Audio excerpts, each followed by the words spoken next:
Hey guys, this is Shadow, and this is my Frost Dragon guide.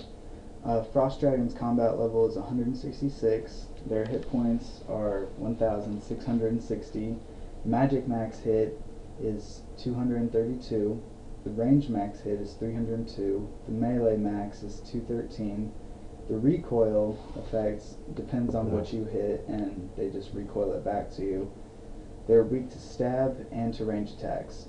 I hope you enjoy the video. I know that not everybody wants to watch the entire video, so feel free to just go to wherever you need, or you can feel free to watch the whole video. This is what gear you should wear for the well-faring part of the guide. For the helmet, I would go with Varac's helmet. It has a good defense bonus and good prayer bonus. For the skirt, I would go with Varac's skirt, well, for the legs, because they also good defense, good prayer bonus. Now for the body, I would not go with Varac's, I'd go with Torag's because it has much better defense than the Varac's Brassard, even though it lacks the prayer bonus.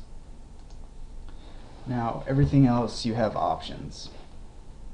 For the amulet, the best obviously is Fury to wear, but if you can't afford that you can go with the Glory, and it's not too much of a difference. Just a little defense, well, a lot of defense. Next, if you have bought the rapier, then I would definitely use that. It's the best weapon for these.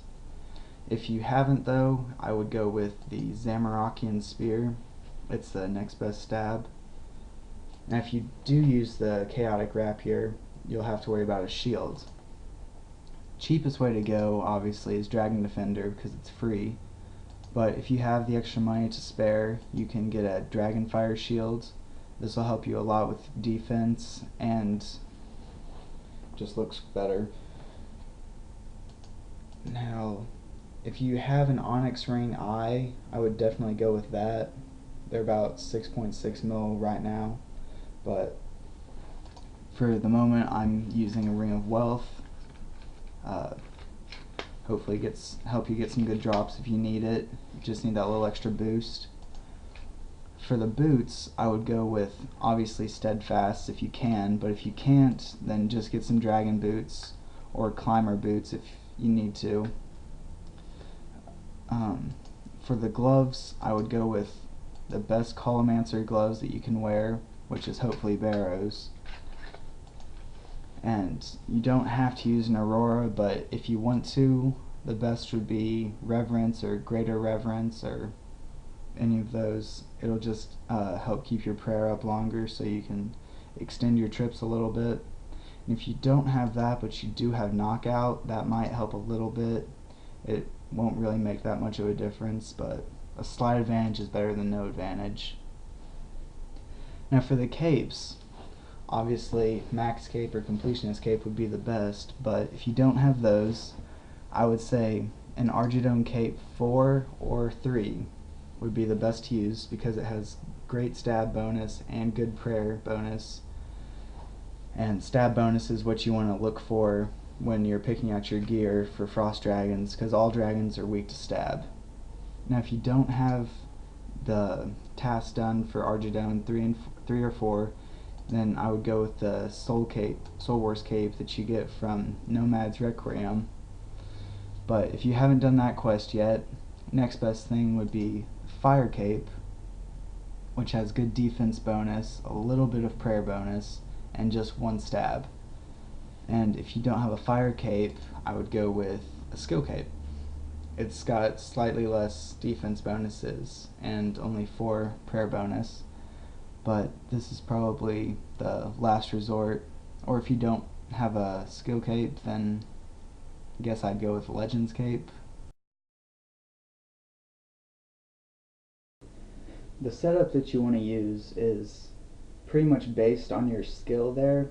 So when you first start out, it might want to look like this, and this is with a tortoise, assuming that you're starting out at the lower level. I'll also show a yak inventory later, but for a lower level who's just starting out at Frost Dragons and isn't used to the prayer switches and everything, might want to have your tortoise filled with sharks at first, and then your inventory filled with prayer pots. Canon is very helpful, and I suggest it for no matter how good at this you are, or how pro you are, or how newbie you are. Enhance Excalibur is very helpful, raises your defense, so you don't need a defense pot, and it also heals you and only takes up 1 space. Anti-fires are very important. I usually use super anti-fires, but that's just because I have more of those than normal. And teleport tab to Varrock. You can have it to any place you want, but I like Varrock because teleport right here, run up to the bank, and then fairy rings right here, and I can go back to Frost Dragons very quickly. And if I need to sell some bones to buy some more subs, my teleport's already right here. After you've been at Frost for a while and get more used to the switches and stuff, you won't need as much food and your trips will last longer. Hopefully after you've been there for a while, maybe you can start improving on your gear or your inventory, get some super prayers instead of normal prayers, or extremes instead of supers, get up to a yak instead of a tortoise. Yak is definitely the preferred way of doing this because you can bank your bones and stay a hell of a lot longer. Bring 2 yaks. Always keep the cannon. That helps so much. It's incredible. And really it still just depends on your skill level of how much prayer you need compared to how much food you need and how long your trips will last. If you do bad at the prayer switches, then you can end up having to take a lot of sharks or food, and if you're really good at them, sometimes you don't even need any, and the Excalibur is plenty. Whenever you're ready to go to Frost Dragons, the best way to get there is via Fairy Ring, so I'm going to head over to that one right now. Other ways to get there is if you've done the Lumbridge task system or achievement diary, whatever you want to call it, and you have the Explorer's Ring with the cabbage teleport. You can teleport to the cabbage patch and then run south through Port Sarum and get down close to Mudskipper's Point, and that's about where the Frost Dragons are. If you remember the quest with the Blurite, that's the cave that you want to go to.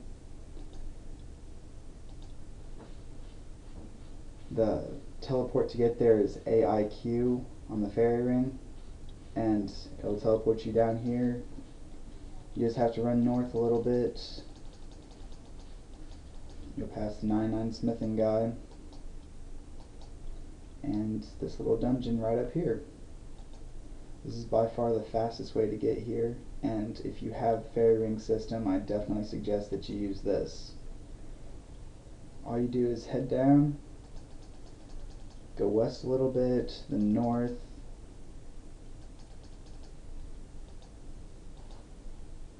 now's a good time to turn on your Aurora. I usually end up forgetting, and pot on your way in, on your way here.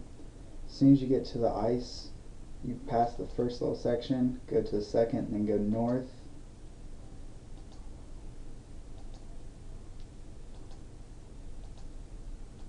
Alright, and here we are. I'm going to get a little bit of rest energy. Set your quick prayers to magic, berserker, and turmoil if you want to. That is optional, or piety, depending on if you're 95 or not with curses. I do suggest turmoil if you have it though, because it makes it a lot faster. Alright, and head in after you're all potted. Now whenever you head in, you want to have your magic prayer on, since you already have decent range defense from your gear, and you want to look at the north and the south sections of the cave. The north can hold 2 people, maybe 3 if you're desperate and can't find a world. Preferably 2 though, just 1 on the east, 1 on the west, and same with the south, 1 on the east and 1 on the west. So each world can hold about 4 people. South is full already, so we'll head up north. There was an open spot up here to the northeast. whenever you're under attack, you want to look to see what attack it's doing. Right here you can see that it's doing its range attack because it's shooting an arrow. So you switch your prayer to range and then get ready for the fight. Always try to keep your cannon firing because it really helps a lot. Now each dragon, whenever they attack, you will randomly pick between range and magic, and the first attack, whichever attack they do, that's what they're going to stick with the entire kill. Now they also have an effect which is like a vengeance or a recoil, and that's this little orb that floats around them. As long as that orb is floating around them, whatever you're going to hit on them gets hit on you. So the best thing to do when this pops up is to just take a step away and wait for it to go away. Whenever it's about to go away, it will start to flicker, and that's when you know it's about to be gone. Once you've done this for a while, you can pretty much time it so that you attack right as it disappears, and it just is more time effective. So you keep the same prayer on the entire kill, and as soon as it's over, switch back to magic. The magic attack from the frost dragon looks just like a little water spell, and it's pretty much what will hurt you the most since you have a good range defense. So as soon as any kill is over, you want to switch to this. Even if the next dragon is ranging, you still want to have switched to magic just in case, because it's a lot less likely that the range hit would hit you. Now, this kill will show the magic attacks and another vengeance orb that it has, and once again you just want to step back from that. And I slowed down this clip to try to give you a better look at the magic attack to see what it looks like. It's pretty much the same little magic attack that the water fiends do in Kurabel's dungeon, and this is just showing how every time the orb is done, it will end at the dragon's head, so you can count the rotations or just get used to the time and know exactly when to attack.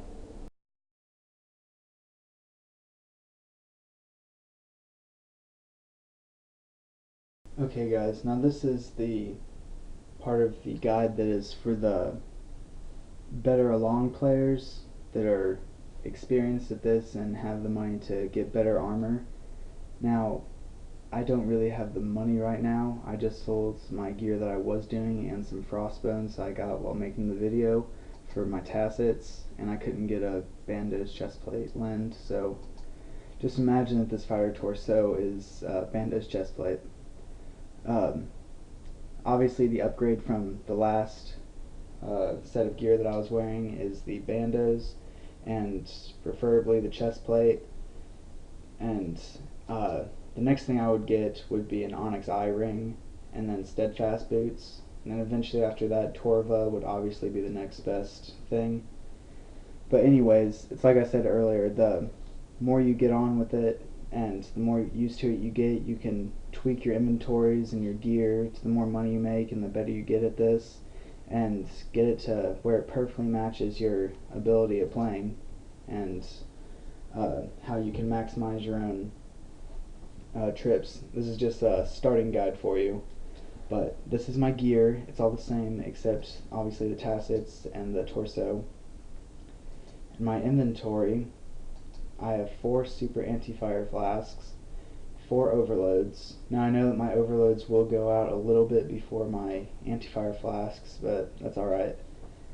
And I have an MV with 3 sharks again, bonus yak for when that one dies, my enhanced Excalibur, cannonballs, cannon, storage scrolls, and my Varrock telly.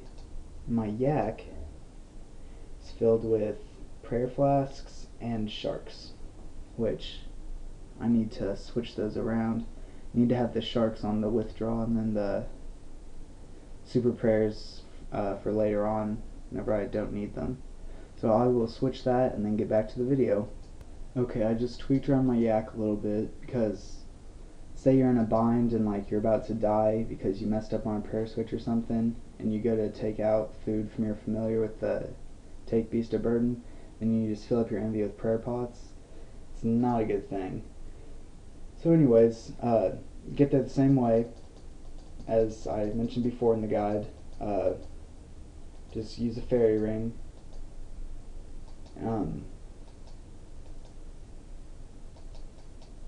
Shit.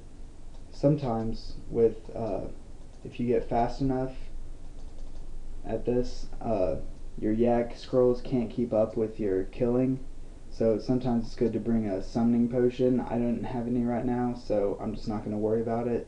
But the summoning potion restores your familiar's special scroll bar, so you can use more Cinda Banks. A lot of times I used to bring mainly just an inventory of those and overloads, and well, I guess pretty much just this with summoning potions.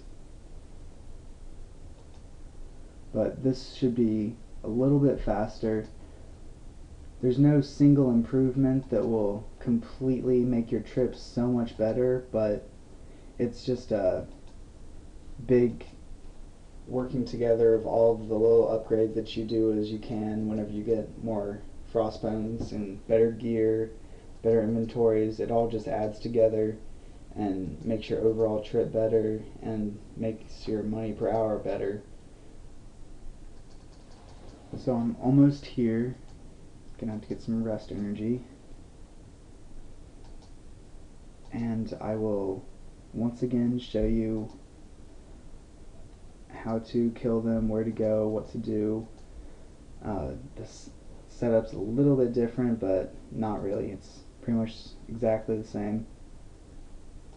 Alright, rest again. Be sure the quick curses are on. If you're already doing overload and spending the money for that, you might as well just do turmoil too. Makes it twice as fast and makes your overloads worth it. Alright, so turn on the quick prayers, pot up. Except now you don't use the Excalibur for healing. Normally you just use it whenever you repot. It's also a good way to check when your overload's going to bust, because it takes 5 minutes for the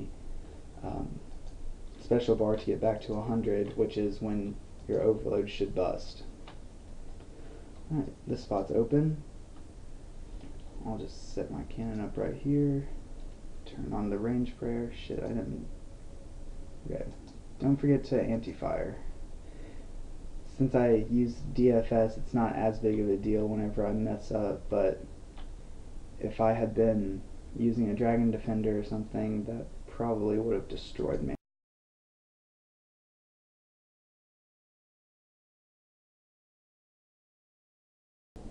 So that's all for my guide, everybody.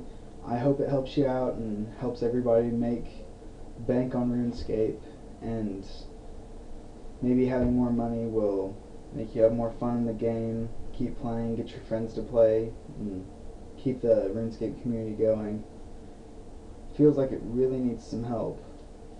Well, anyways, thank you very much for watching my video. I'd really appreciate a like, a favorite, subscribe definitely, or even if you don't do all that, just mentioning my guide or my channel to your friends or checking out some of my other videos.